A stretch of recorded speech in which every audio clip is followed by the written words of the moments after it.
I know a lot of people have been like messaging me, asking me what's going on, why I'm moving out. And it's because like I just found out that my husband and like the man that I've been with like since high school for like 12 years, like we have 2 kids together, and he just like let me know that like he's gay and that he's been gay and like he's been trying to fake it, but he just can't anymore.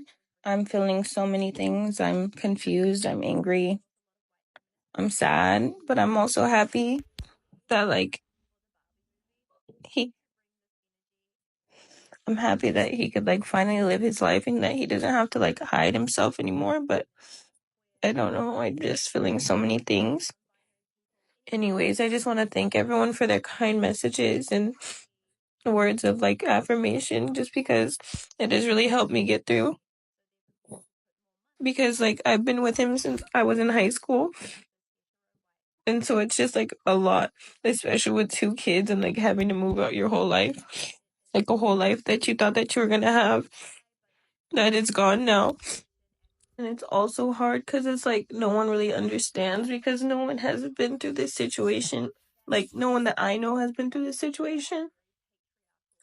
And so it's just really hard.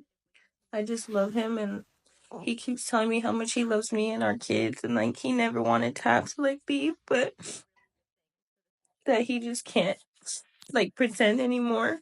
And I just want to be like supportive and just let him know that he has me like still on his side, and that I love him still, but it's just hard at the same time because like I spent the last 12 years with him building this life.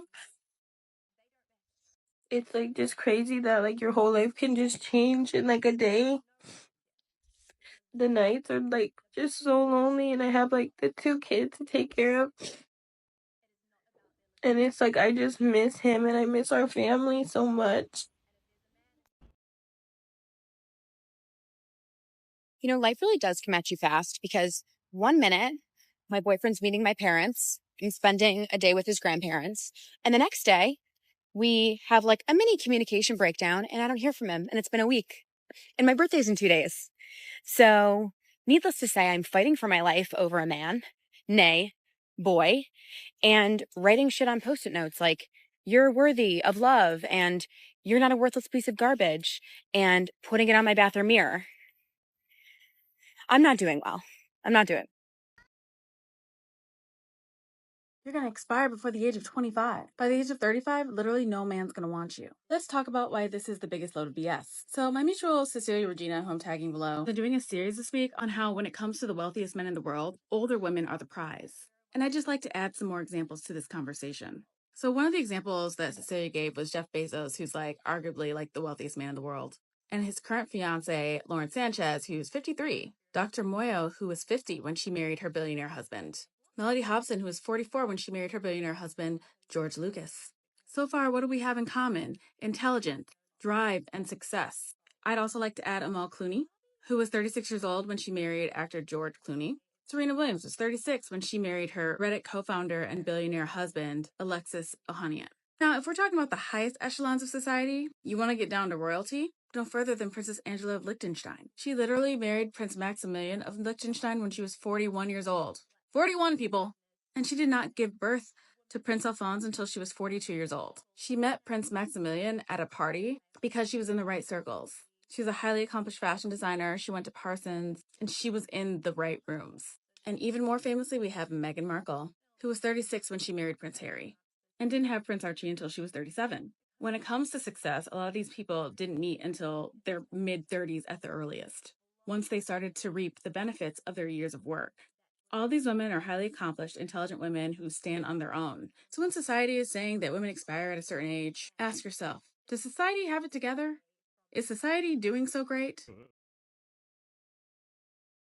So everybody loves to talk about the dating horror stories, but can we talk about reporting these people on dating apps? So I've had a stalker for like 3 years, and anytime that I report them on the B app, I get a response from the app saying that like they have to see if other people report them before they take action. So let's contrast that with the Spicy app that I'm also on for dating. I recently ended things with a partner that was linked with me there, and I reported the behavior that ended our relationship. Not only was that offline behavior concerning to them, but they said they would take action immediately and expressed empathy and concern. That's a huge difference in reaction. The B app is not where it's at. Not going to apologize for finding love. And I'm also not a replacement mother for her children. Affair story time. He was my best friend at work for 8 years. With no romantic feelings at all, I taught him his job. Over this time, we supported each other, gave relationship advice, saw each other have children, and was genuinely excited for each other. At some point, I found myself caring for my mom before her death. At the time, I had an infant managing both a job, my husband, who I now realize was a man-child that left me empty. I had given myself away to everyone else with nothing left for me. I was a shell of a person. I gave in to the idea I'd never be special to anyone ever again, and this was just my life. My affair partner was in somewhat a different situation. His ex-wife was controlling and didn't show the appreciation or love that he craved. We found ourselves out at dinner one night, airing out our grievances, and knowing each other so well, saw new things in this friend that were attractive. The affair started and lasted a while, with him leaving first. His wife knew there was an affair, but we were convinced she didn't know it was me. This was 3 years ago. He's left now. I only got divorced a year ago. He waited for me. It's an ugly road to travel and comes with a lot of pain and hurt and stuff him and I have to work through, but we're stronger than ever. My ex does not know about the affair and has moved on. We co-parent really well, actually. Recently, we decided to introduce the kids. My affair partner told his ex-wife, and she absolutely lost it. Even after all this time. Now, mind you, she's been difficult for the past 3 years anyways, but she said she knew it was me and told him that the kids will only appease him about meeting me and chastise him for messing up their lives with him being in a relationship. I was stunned. 3 years later. Why is she still so angry? I hope for her now she finally got her last dagger to throw and can move on from the hate and resentment she's been holding on to. No one should walk around holding this in their heart, letting it destroy them daily. Did she really wait for this opportunity for this long? It seems so crazy to me. Why not use the ammo during the divorce or any time thereafter? It makes me think that maybe, just maybe, she didn't know it was me the whole time. But hearing a name she knew from the past just solidified it for her and made her angry all over again. Writing her own narrative, even if it's true, as a woman, intuitive thoughts are not lost on me. I guess I can't understand her need to get so angry. It's warranted a 3-paragraph nasty email. May she finally find her peace. She doesn't have to be like me or be my friend, but would like her to know that I'm not a bad person. I made a bad choice at the time. I'm not going to apologize for finding love, and most importantly, I'm not a replacement for her children. My husband, 28 male, is living with the female friend, and she, 22 female, has become hostile towards me.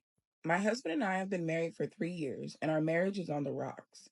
It all mainly started after the birth of our first child together, in which he became increasingly irritable, aggressive, and sexually distant from me. Once he started to get physically abusive by grabbing and pushing me, we decided to live at different residences in a desperate attempt to salvage our marriage. That was 3 months ago. I'm currently living with my mom, and I work part-time while also taking care of our 18-month-old son with the help of her. My husband purchased a new condo with the financial help of his dad and lives with a female friend of his, 22 female, who he apparently charges rent. Is it rent as in money or rent as in clapping cheeks? Because you can pay a debt a whole lot of fucking ways. I was uncomfortable about his living arrangement with this woman from the moment I heard about it. Mainly because we agreed that we are not taking a break in the sense of seeing others. We're still married and are not going through a separation, but we're just trying to give each other, mainly him, space. No, I mean, y'all can tell yourselves that all you want, but no, because this man has bought a whole new condo with the help of his father and is living with an entirely different woman that is not the mother of his child, his wife, while you are living with your mother. He wasn't worried about where you guys are going to stay, whether you guys were financially stable. This man is getting ready to move on with his life. He is moving on with his life. You're preparing for divorce. You are. Like, denial is a river in Egypt, baby. You guys are preparing for divorce. Like, Silly games, don't get upset about the outcome. As a man, if I live with you, you're the mother of my children, and you pack your things and leave, you're making it clear that you're leaving me. I won't say this man is blameless, because he's not, especially if there's physical abuse, which I find unacceptable. But this marriage is broken. He's clearly moving on with his life. By stepping out of that house, you made your intentions clear. Since he didn't reach out to have you live with him in his new home, and if that wasn't enough of a sign, the detail of the tenant living with him confirms it.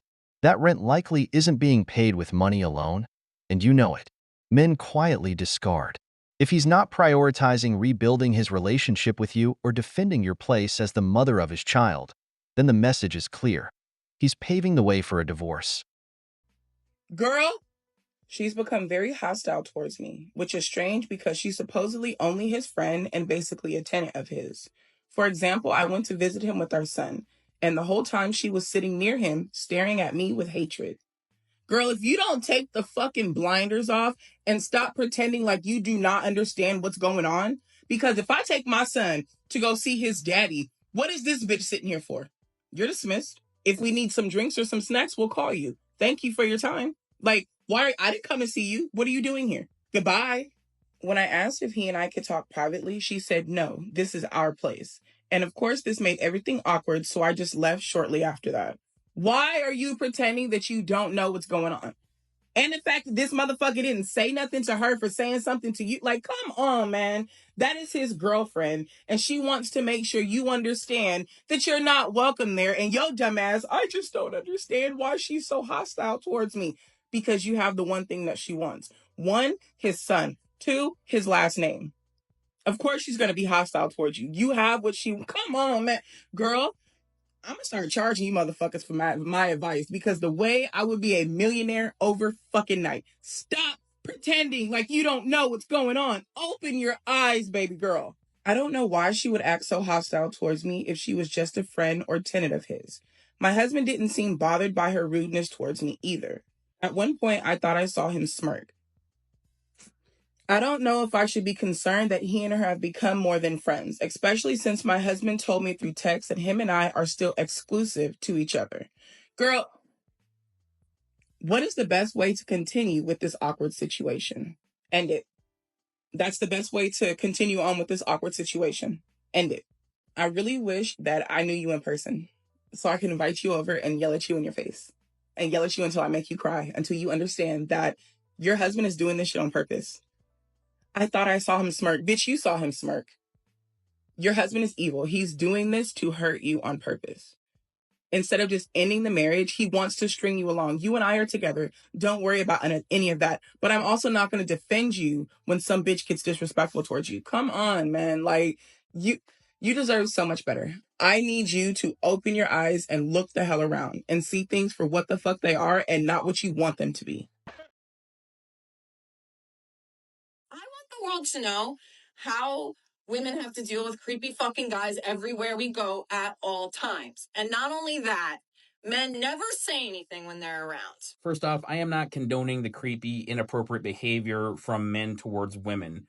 But why should this guy have to say anything, sober side? Yours is one of the top 3 most misandrist accounts on TikTok. The premise of all of your content is that men are worthless, incompetent, bumbling idiots who women don't need because women have surpassed them in every way imaginable. So handle your business, queen. If this guy's bothering you, deal with it. Let them hands go. Piece him up right there in the gym in front of all of his friends.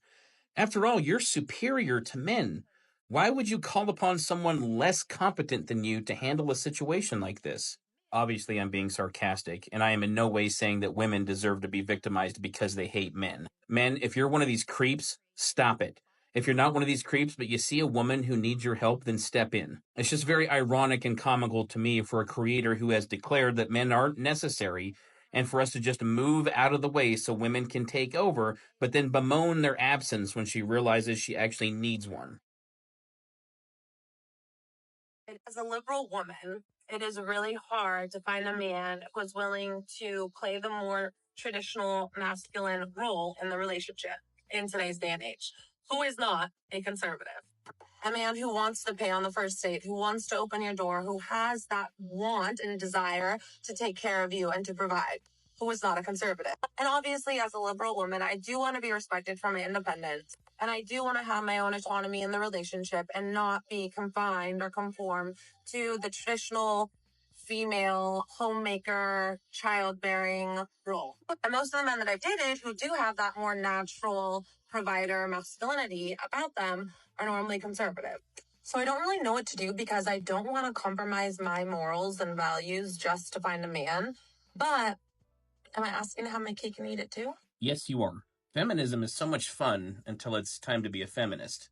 There are a lot of contradictory declarations in her videos, so let's start at the beginning. Saying you want a traditionally masculine man who has the attributes of being a leader and a protector and a provider, who is gentlemanly and chivalrous, but you want him to be a liberal, is a total paradox. Liberal men, not all of them, but a lot of them, tend to go wherever the social and political winds will push them. So when the feminist movement came in and said, hey, you guys need to shed your masculinity and not be so assertive and start being more sensitive and don't be so ambitious and step aside and let women take the lead, they did exactly that. And they became more feminine. And now your biological instincts are kicking in and you're like, I'd kind of like to have a man who's a little more manly. As far as splitting the bill on the first date or subsequent dates, that's something that you're going to have to get used to, because men are waking up and realizing that women haven't had skin in the dating game, and that's why they haven't been taking it seriously. Think about it, ladies. One of the expectations of a traditional man is to be a provider, to provide you with things, which involves paying for things. So if you expect a man to pay for you on the first, second, third, fourth, fifth date, which one of your traditional roles are you fulfilling in return? Are you going to commit to him and be faithful to him from that point forward? Of course not. You've got a roster of dudes and you can go out with a different guy every night of the week if you wanted to. So why should he be expected to fulfill one of his traditional roles if the same isn't expected of you?